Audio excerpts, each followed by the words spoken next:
Alright, so set 3 spoilers have officially started. I'm quite excited. The cards we've seen so far are, to me, interesting. So I'm not gonna sit here and blabber on for a while, and let's just get started with the first one. And that is Curiox.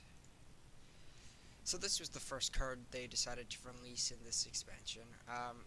The first thing this tells us, though, is that they're actually going to include three faction cards. Which I wasn't sure if they were going to do.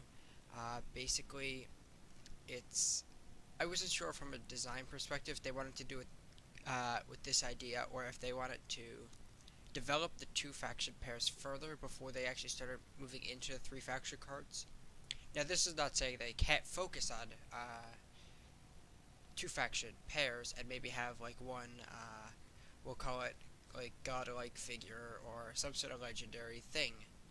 Uh, that represents each three faction pair, but that's it.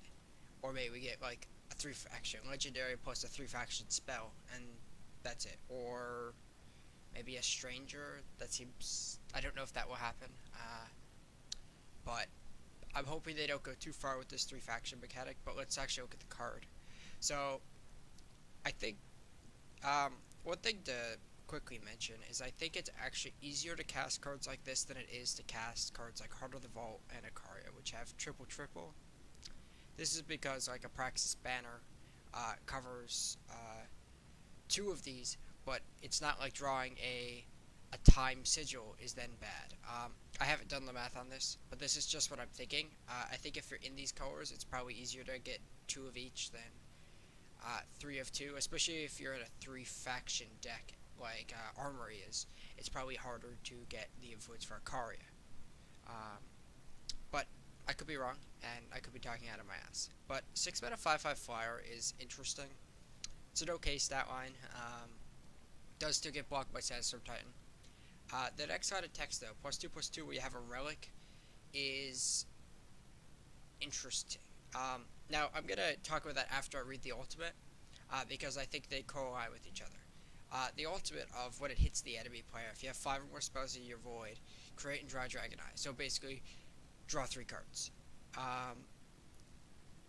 The fact that this has the relic synergy on it, plus, it being a Spells Matter card, leads me to believe that there's probably going to be some more relics that support the Spells Matter theme. And we have one of them to talk about during this spoiler. But I think this card is too weak for such a hard casting cost. Don't get me wrong, a 6 mana 7/7 flyer that draws you 3 cards sounds pretty okay. My concern is when you either don't have a relic or you can't get the ultimate, because those are two separate conditions. Like, this doesn't get through Sandstorm Titan. And if you're in these 3 colors, right now only Obliterate will kill the Titan anyways, in those colors. And Polymorph if you're playing it, but I doubt you are. Because this is more of a mid-range control card. But right now in Time Primal and Fire, you don't really want to be in the Spells Matters deck. Now that might change, and that could be good. But I just don't think this card has what it takes to be a player it constructed at this point. Obviously, draft, if you could actually cast this card, it's great, but that's just because it's a big flyer, and those are always good. But I think in constructed, this card's going to be too weak unless we get some really powerful relics, and the Spells Matters cards are actually in this faction pair and are good. Now, I think these are the Spells Matter faction pair they want you to take, because Primal Fire got the 4 mana relic that after you play 5 spells you get a 5/5 dragon, and Time Fire has Moment of Creation, which is also a Spells Matter card. So I suspect they're gonna go that way. So I think this card could be better than I'm expecting, but I don't think this card's gonna see a ton of play. So let's pull up the next spoiler, and the next spoiler is a new one, Devastating Setback. This is a card that I went to a Total War card with, and I said, this card's bad, right? And then I decided to read it again, and I read the word a spell, and then I started thinking about the fact that Plague is playable at times, and then I came to a conclusion. I think this card is quite good. So versus like a rally deck, this is better than Strand of Shadow because Strand of Shadow costs 5. By then you could just be dead. But minus 2 tends to be good enough against all of these token style aggressive decks, or just token decks in general. Um, it kills Dawnwalkers permanently, which is really good. And if you're against like Fell Control, maybe Armory, decks where the minus 2 doesn't matter, yeah, a 4 mana discard spell is pretty bad, but it's not dead. Like if your opponent casts Rise and you just rip a die show out of their hand, or you hit their Wisdom of the Elders, or a Zindor's Gift, or Channel the Tempest versus Chalice, like this card's never gonna be dead. Now I know there are situations where it actually is, like you go for the discard mode against control, and they're set there with 2 Veras, Black Sky Harbinger. But in theory, this card should never be dead in any matchup. And because of that, I really like this card. I think in tournaments this definitely sees play, at least as a sideboard card. But I think this card is good enough in Constructed to see some amount of play. Um, because like people who play Strand of Shadow are not there trying to kill Sandstorm Titans because that doesn't work. You bring it there for the aggressive decks. Now the question is this not hitting cards like Archiport Instigator, Champion of Chaos, Champion of Glory when it's turned on, enough to make it unplayable? I'm not sure. And it also depends how many 3 toughness aggressive cards are there, because you don't put this in your deck for the minus 2 effect to beat mid range and control. You put it in for the aggressive decks. But I think this card is solid. I hope I'm right about this one because I love cards that have short modes on them. I just always have. And as long as they don't print full art cryptic commands, then I'm going to be okay with this. So let's move on to our next one, and that is Helpful Doombot. So they indirectly decided to nerf the last event. Actually, probably done on purpose because they might redo events sometime. And they actually made another 0-cost card. Now, the problem with this card to me is even though it's 0 mana, I just don't think it's useful. Maybe Grendolin's become this amazing tribe, and maybe this, like, it's so aggressive that, any 0-drop is good, but I highly doubt it. So, I compare this card to Excavation Assistant. Now, Excavation Assistant does cost a mana, but it flies and it scries you 1. Or if you're not a Magic player, scry is the look at the top card, you may put it on bottom effect. Because of that, Excavation Assistant doesn't see play in like any of the Obelisk decks. It doesn't see play in Chalice, or at least not very much. Because of that, I just don't think this card ever sees play, because if you're playing it in a tokens deck, you are still giving up a card, even though it's actually free.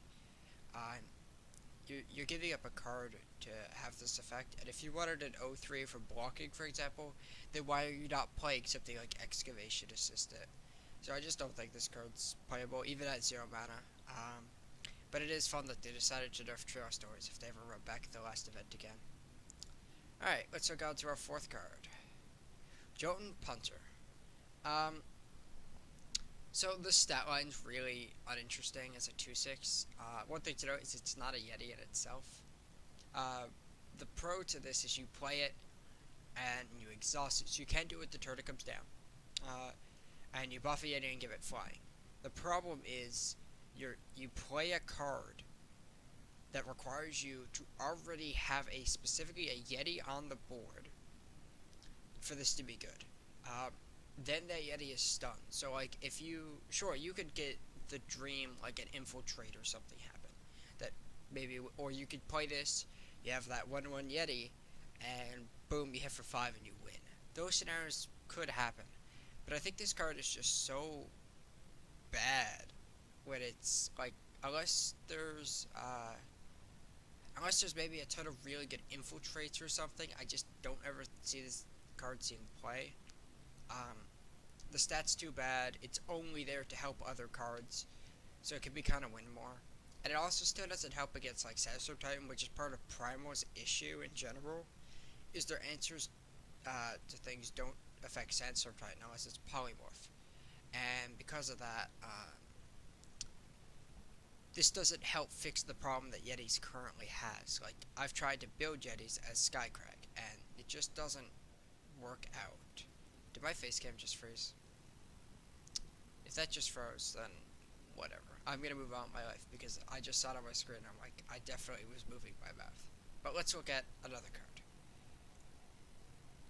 The second legendary of the set, I set at the gate.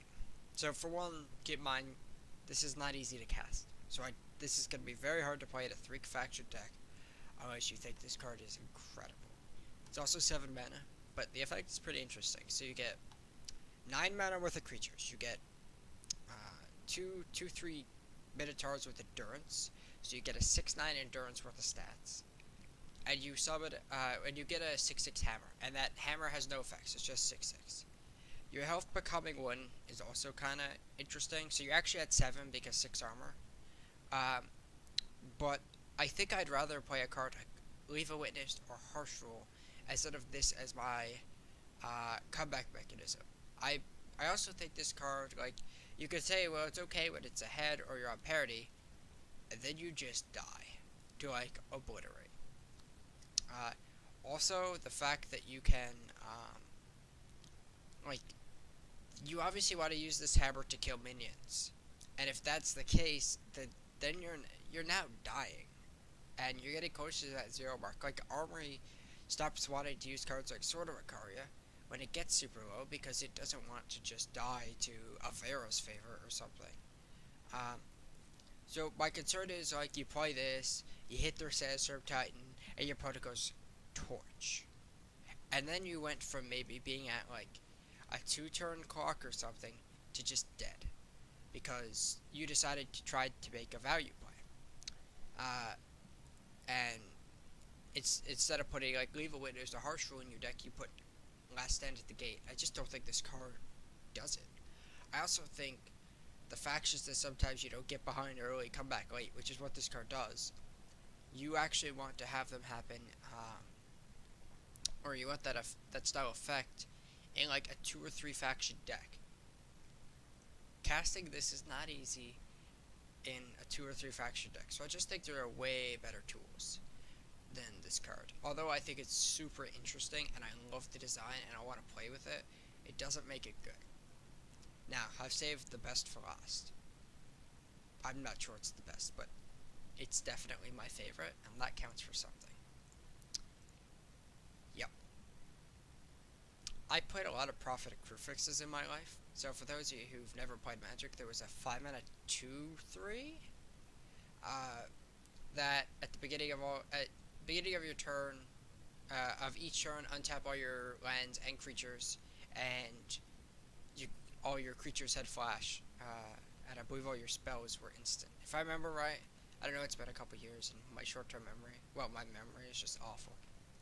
But it's 8 mana, so I can't get too excited. But 8 mana triple time is a lot for something that does nothing the turn it enters. But let's keep one thing in mind before we talk about how good or bad this is. At the start of the enemy turn, replenish your power. So the good scenario is you play this on 8 mana, you get all of your power back, and then you get to play something impactful on your opponent's turn. So, your spells being fast is interesting. So if we think about what the good spells are in the game right now, Harsh Rule, that are not fast. Harsh Rule, Leave a Witness, Channel the Tempest, Vanquish, Slay, Purify, Moment of Creation. Regardless of who you say, that card is powerful. The Great Parliament. All of these are Purify if I didn't name it. All of these are solid cards. Even the killer effects, actually that doesn't work. Nope, I didn't say that one out loud, I promise. That is a powerful set of cards that now became fast. So I was talking to Missing Toast today about this, actually. And we were talking about how we can build this card. And I think this is the type of card that you have to play. I think this is the Spells Matter card that we're actually looking for, if the game is not too fast. Obviously, if the game is super fast, this card's really bad. But if you're in a slower metagame, being able to have instant speed obliterates, instant speed, great parliaments, harsh rules, anything like that is actually kind of powerful. So I think this card is gonna see on some amount of play. Um, I want to brew this card with excuse me. Obviously, time. I want to play fire and I want to play justice. The reason I want to play those is I get access to obliterate, torch, purify, harsh rule, great parliament, moment of creation, and good fixing. So you have a bunch of good, solid answers in those colors too. Like you get vanquish, for example, and then you also have some good mid-range threats. Like you could play Hard the Vault if you want, Shadowglass Mage, things like that. Uh, yeah, like that. Those are options. I'm pretty sure you just play no creatures and you rely on this, but I'm not sure yet. Um, but I think this card has such a powerful effect that at some point, it may not be in set 3, this card sees play. Uh, Assuming that everybody doesn't go turn 1, die with honor. Um, I want to build around this card. There definitely will be a lot of building around this card. I think a lot of people will enjoy it, but I think this is probably, this might be the second most likely card to see play out of these so far, and obviously the first one is the Shadow card I cannot remember the name of. Just 1 second, so I stop looking dumb. Devastating Setback is quite good. But that is my opinion on the first 6 cards released. I know some of my thoughts here are a little discombobulated. I haven't thought about these too much yet, but these are kind of my first impressions on them. Uh, so I want to say thanks to everyone for tuning in, hearing my opinion. If you don't agree or you do agree, feel free to let me know. I'm always down to discuss these further. But I'll see you guys probably in like 3 days when I look at the next set of spoilers.